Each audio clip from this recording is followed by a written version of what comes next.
Happy New Year! New year, new background. Ooh, a fence.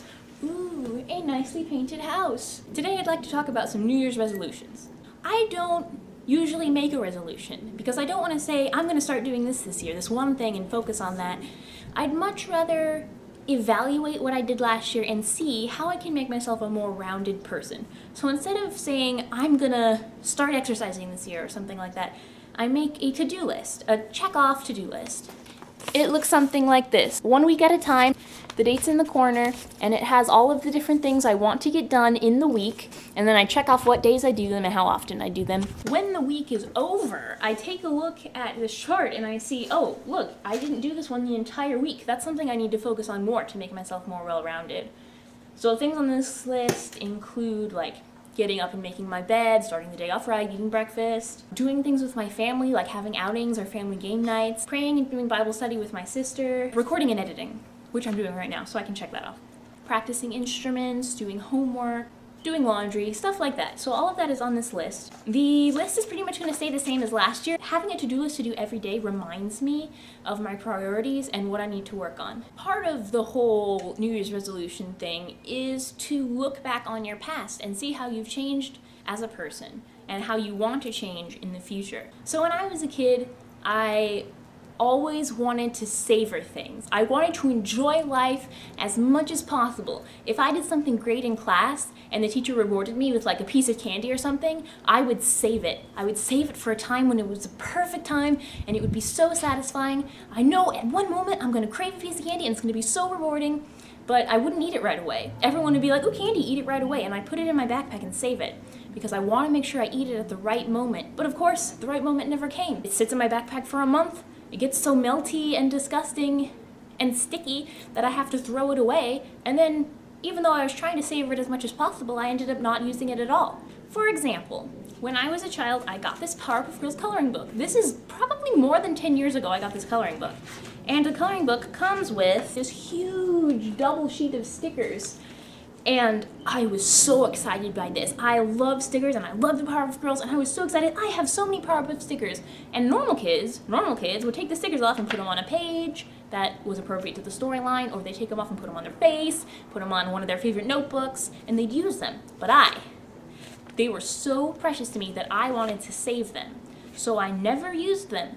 For more than 10 years, I never used them. Come this Christmas, my sister and I both got the same video camera. And because we both had the same one, we came up with the idea that we would have to put stickers on them to tell them apart so we didn't get each other's cameras mixed up. And that's when it hit me. I have stickers. I have stickers from 10 years ago I've never used yet. And that's the difference between when I was a child and when I am an adult. Because as a child, I wanted to savor things so badly that I never got to experience them. But as an adult, I engage in every moment and savor it in that way. So now, if you rewarded me with a piece of candy, I would probably save it until I got home and then eat it as soon as I got home. So I actually enjoy the thing that I was rewarded with. So I go in my room, I know exactly where this is, I pull it out, and I go, I have been saving these for 10 years for the perfect moment. And I think the perfect moment has finally come. So I took some stickers and put them on my charger. We also got a bunch of Pokemon stickers. I've got the Powerpuff Girls, and Blossom is holding a Pokeball. And there's a silver shiny Lugia, and a Pikachu running, and a star. And I'm satisfied with this because I'm going to enjoy this for a long time. I'm starting a new chapter in my life. A chapter where I use 10-year-old stickers. Again, looking back on 2016, I've noticed that I had a very stable year. A very normal, unassuming, quiet year. It's a year that I felt the most normal and the most satisfied with life in a long time. I actually enjoyed being alive in 2016, and that's saying something for me. I don't know what is going to happen to me in 2017. I have no idea. But as the pastor talked about in church on Sunday, God has a bigger plan for us that we don't know about. And we need to trust in Him to guide us this year, to guide us in everything we do, and let Him decide what kind of actions we take to become a better person in 2017. Because no matter what happens, good or bad, God is still going to be there with you to help you get through it. And this reminded me so much of one of my good friends, Diane, who I used to play handbells with. She passed away a year or two ago from cancer. But before she passed away, when we were playing handbells together, she made the comment to me that because of her cancer, good things have happened to her. And I was like, how is that possible? Cancer is such a bad thing, and it's gonna kill you.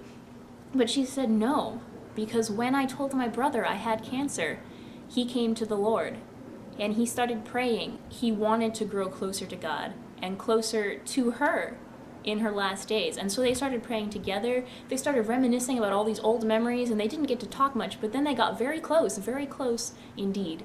And I think that's a very special thing, that even the darkest of circumstances can bring you great blessings and can bring you closer to God and the true meaning of life.